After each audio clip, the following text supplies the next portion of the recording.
जय श्री कृष्ण, जय श्री गणेश। नमस्कार दोस्तों, स्वागत है आप सभी का हमारे चैनल भक्ति ज्ञान में। दोस्तों, आज मैं आपको एकादशी व्रत में सुनी जाने वाली भगवान गणेश जी की कहानी सुना रहा हूँ।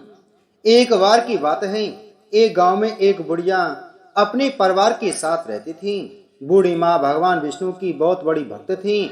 वह सदैव श्रद्धा के साथ एकादशी व्रत का पालन करती और कथा सुनती थी। लेकिन बूढ़ी माँ ने व्रत करते समय ना कभी गणेश जी की कथा सुनी थी, ना कभी बोली थी।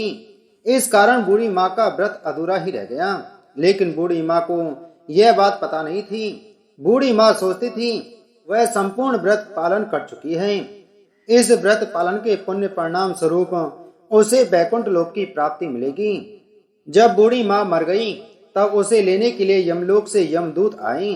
यह देखकर बूढ़ी माँ बहुत डर गई। वह कहने लगी, मैंने तो जीवन भर सिर्फ भगवान विष्णु की पूजा की, श्रद्धा के साथ एकादशी व्रत का पालन किया, एकादशी व्रत की कथा सुनी और 11 माता की कथा सुनी।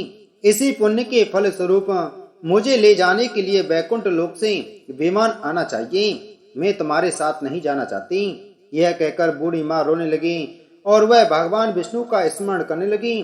भगवान विष्णु गरुड़ पर सवार होकर वहां प्रकट हुए और कहा, बूढ़ी माँ, आपने हमेशा एकादशी का व्रत श्रद्धा के साथ आदर पूर्वक किया है, लेकिन आपने व्रत करते समय गणेश जी की कथा नहीं सुनी, इसलिए आपका व्रत अधूरा ही रह गया। बूढ़ी माँ भगवान विष्णु से जीवन दान मांगने लगी ताकि वह एकादशी व्रत का ठीक से पालन कर सके और गणेश जी की कथा सुन सके, जिससे वह एकादशी व्रत का संपूर्ण पुण्य प्राप्त कर सके। यह बात सुनकर विष्णु भगवान ने बूढ़ी माता को 2 साल के लिए जीवन दान दे दिया। बूढ़ी माँ को जीवन दान मिलते ही वे श्रद्धा से गणेश जी की पूजा करने लगी, एकादशी व्रत की कथा सुनने लगी, 11 माता की कथा सुनने लगी और अंत में गणेश जी की कथा सुनने लगी। इस तरह उन्होंने 2 साल के अंदर 4 11 पूरा कर लिया। गणेश जी की कृपा से बूढ़ी माता को एकादशी व्रत का पूरा पुण्य मिल गया। बूढ़ी माँ की सच्ची भक्ति देखकर भगवान गणेश जी प्रसन्न हुए और कहा कि तुमने नित नियम के साथ व्रत में मेरी कथा सुनी है और श्रद्धा के साथ आदर पूर्वक मेरी पूजा की है।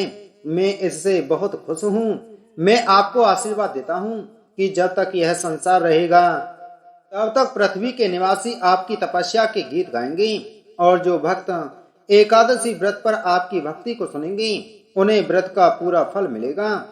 गणेश जी महाराज बूढ़ी माँ की भक्ति से प्रसन्न होकर बूढ़ी माँ के घर को अन्न धन से भर दिया और सुख समृद्धि वास करने लगी। गणेश जी महाराज वहां से अंतर्ध्यान हो गए। 2 वर्ष बाद जब बूढ़ी माता का देहांत हुआ तो वैकुंठ लोक से विमान आया और बूढ़ी माता को सम्मान के साथ वैकुंठ लोक ले जाया गया। भगवान गणेश के आशीर्वाद से बूढ़ी माता का घर अन्न धन से भर गया और उन्हें वैकुंठ लोक की प्राप्ति हुई। हे भगवान गणेश, जिस तरह आपने बूढ़ी माँ पर अपनी कृपा बरसाई है, उसी तरह एकादशी व्रत का पालन करने वाले सभी भक्तों को आप आशीर्वाद दीजिए और उनके घर को सुख समृद्धि से भर दीजिए। बोलो गणेश भगवान की जय।